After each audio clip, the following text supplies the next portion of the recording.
Yun! Welcome back guys sa Nerbits Gaming. So ngayong araw guys, meron tayong unboxing sa review nitong ating bagong webcam na si Logitech Streamcam. So check natin guys kung anong meron sa webcam na to. Pero syempre, bago tayo mag-start, kung bago ka lang sa ating channel, baka pwedeng paklik ng subscribe button. I-click mo na rin po ang notification bell para sa ating latest upload. So tara mga kuys, unbox na natin.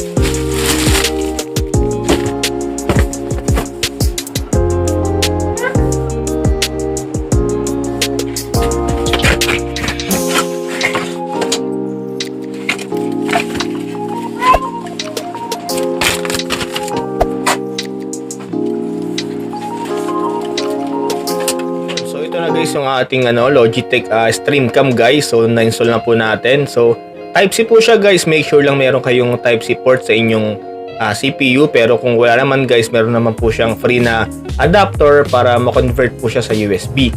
So yan guys, napili natin kulay is black. Syempre para iwas dumi guys. If ever magkaroon ng dumi, hindi siya gano'ng halata compare sa white. So nagustuhan ko guys yung sa kanyang pinaka-itsura, pinaka-appearance niya. Napaka lang guys, minimalist.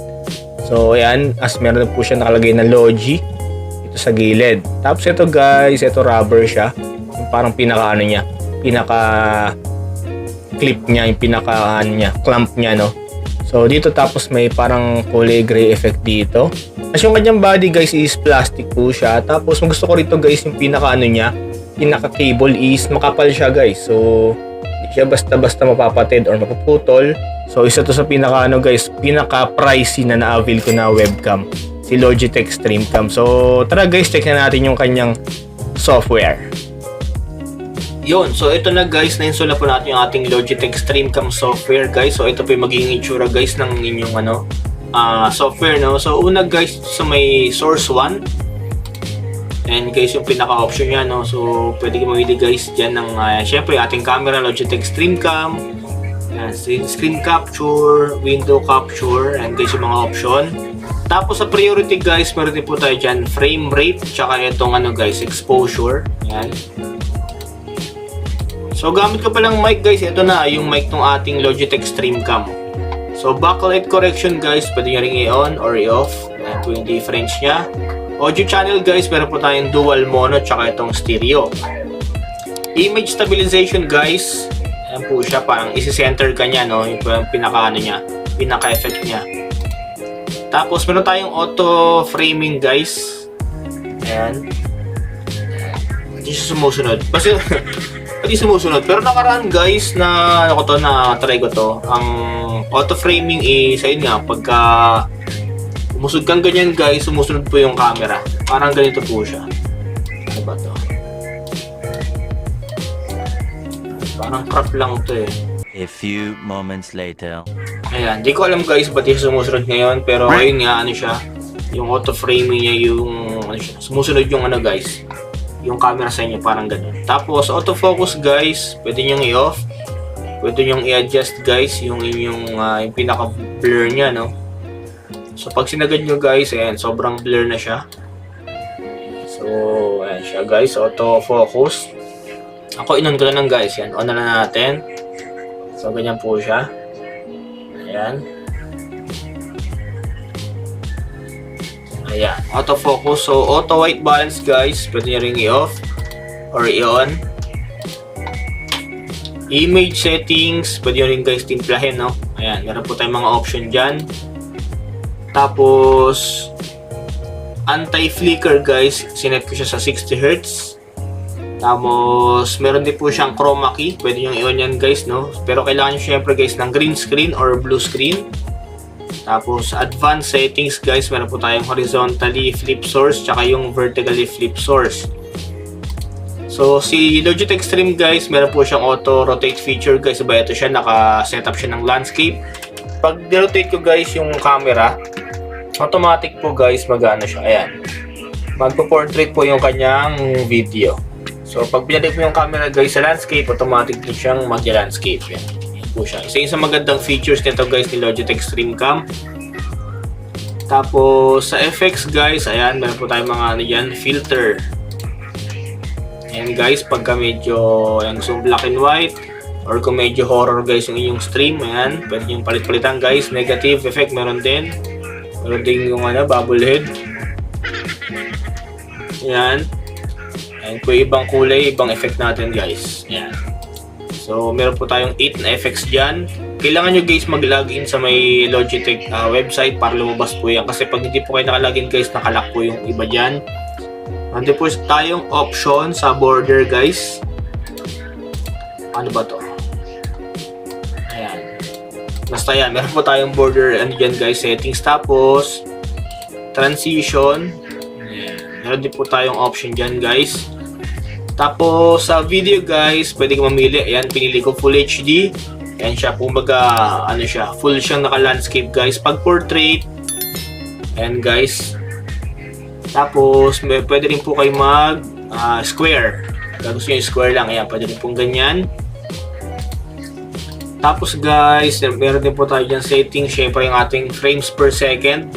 So ito yung nagustuhan ko guys sa Logitech StreamCam, meron po siyang option hanggang 60 frames per second. Ano po siya, real time, walang delay guys. So meron din po tayong option guys para sa 24 fps, yan, medyo may delay yan. 24 to 25. 30, ito guys, medyo ano na to, medyo smooth ito. Ito yung mga common guys sa mga fps na mga common sa mga webcam. For example, nag-avail kayo guys ng mga hindi naka 60 frames per second, malamang usually naka ano yun, 30 frames per second. Tapos meron pa tayong option para sa 50 at syempre ang ating ano, pinakasagad guys, 60 frames per second. Sa advanced settings guys, meron din po siyang 3, 2, 1 na countdown. Pag nag-video kayo guys, may alabas po dyan na countdown, parang timer. Framing grid meron din guys, ayan. Gusto nyo guys na may sukat ang inyong ano guys, video. At meron po tayong 5 MP enhanced screenshot. So dito rin guys, meron po tayong option dito para sa shortcuts. Ayan. Tapos guys, sa ilalim, syempre meron tayong ano guys. Ayan, pwede kayo mag-take ng picture guys. Try natin.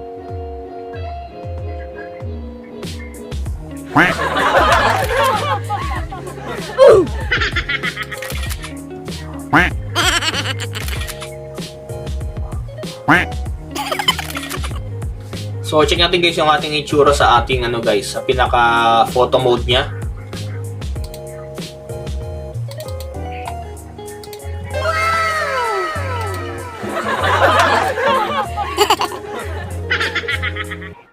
So unahin natin guys syempre sa presyo, medyo may kamahalan to guys, nasa 4,000 plus po ito, 4,500 mga ganyan. Available to guys sa Shopee, meron din po tayong link sa may description. So presyo guys medyo mahal no, medyo marami ring ano guys available na camera sa market na di hamak na mas mura kumpara dito.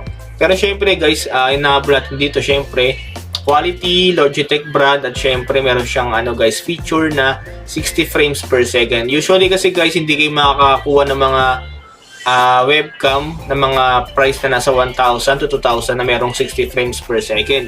Tapos so kasi guys sa ibang brand no, mga Elgato brand, medyo mahal na guys, nasa ano na yun guys, nasa 8K to 10,000. So kapag ano naman guys no, kapag nag-avail naman kayo guys ng ibang mga webcam na nasa worth 1,000, mga Fantic, mga Red Dragon webcam, so syempre hindi ganito kalinaw guys, tsaka malamang yun nasa ano lang guys, usually nasa 30 frames per second. Yung linaw nitong ano guys, yung linaw nitong Logitech StreamCam para sa akin sakto lang, hindi naman siya sobrang linaw, pero hindi naman siya guys na ano, hindi naman siya malabo. Kumbaga pagdating sa mga klase ng webcam, isa to guys sa may magandang quality. And then, pero syempre guys, mas maganda pa rin kung gagamitan nyo ito guys ng inyong mga ring light or dagdag ano guys, light effect. Kasi kapag sa lugar ko guys, sa kwartong madilim, wala po ditong mga pumapasok na liwanag guys. Ganito po siya kapag walang ring light guys, madilim talaga siya. So ginamitan ko to guys ng ring light para kahit paano ma-enhance yung ating, syempre mas may enhance talaga guys kapag meron kayong ring light. So, para sa akin guys, kung mag-avail kayo ng gantong webcam, mag-ready na rin kayo guys ng mga ring light nyo or additional pailaw. Kasi, pero kung yung lugar nyo guys may bintana naman, so siguro okay na yon. Kasi yung kuha nito guys kasi naka-stretch, syempre full screen kaya medyo syempre na mabawasan yung quality pag naka-stretch. Pero syempre guys kapag pag naka-stream mode kayo, syempre pagka stream guys, 'di ba? Maliit lang naman tayo sa mga natin guys, sa mga video. So, mas lilinaw po yung quality kasi syempre mako-compress po yung video natin. Unlike sa ganito naka-stretch, so syempre nababawasan po yung quality. So, depende sa needs nyo guys. Kung nag-i-stream ba kayo, para sa akin pang stream, sobrang okay na to guys. Pang online school, okay na rin. Talagang medyo maalang ka lang dito guys sa price niya, no? Kasi medyo papunta na siyang guys, 5,000 pesos na to. So, sa mga tulad nating ng mga simpleng mamamayan lang guys, medyo mahal to, no? Pero para sa akin kasi guys, talagang kailangan ko kasi since nagagawa ko ng mga video, minsan nag-i-stream ako guys. So, gusto ko talagang makapag-try ng webcam na may 60 frames per second. Tsaka syempre, mas maganda yung quality compare sa dati nating gamit na nasa lang guys. Dati kong gamit, GSOU webcam. Nabili ko lang din yung guys sa may Shopee, no? Ang halaga nun guys, nasa 1,000 lang. Yun nga lang, 30 frames per second lang yun. Tsaka, hindi ganun kalinaw kumpara dito guys. Gagaya kay Logitech Streamcam. So, para sa akin guys, 4,000 medyo mahal lang. So, pwede rin kayo mag-check guys. Baka meron ng mga mga second hand, slightly used sa marketplace. Siyempre, mas mura yan kumpara sa brand new. Ako naman guys, kasi habol ko lang dito yung warranty. Meron tayong 2 years warranty sa Logitech mismo. So, tsaka ako kasi guys, yun nga, magagamit ko kasi talaga to. Kasi nga, since gumagawa ko ng video. Pero kung, lang kayo guys, hindi mo kayo gumagawa ng mga video, hindi naman kayo gana pala stream. Kung kailangan nyo lang guys ng mga webcam pang tawag sa messenger, pang online school, hindi nyo na siguro kailangan guys mag-avail ng ng naka 60 frames per second kagaya na ito. Pero kung may budget kayo guys, syempre go. Pero kung medyo guys, alangan kayo sa may 4,000 plus na pricing tapos hindi nyo naman kailangan ng 60 frames per second tsaka ibang feature ni Logitech Streamcam, maraming available guys sa market. Check nyo lang sa Shopee. Tsaka nalagay ko rin guys yung dati kong gamit na na webcam na affordable lang pero goods na rin, yung GSOU. Nandiyan po yung link sa baba guys. Lang yun, nasa 1,000 lang eksakto, ganun lang yun.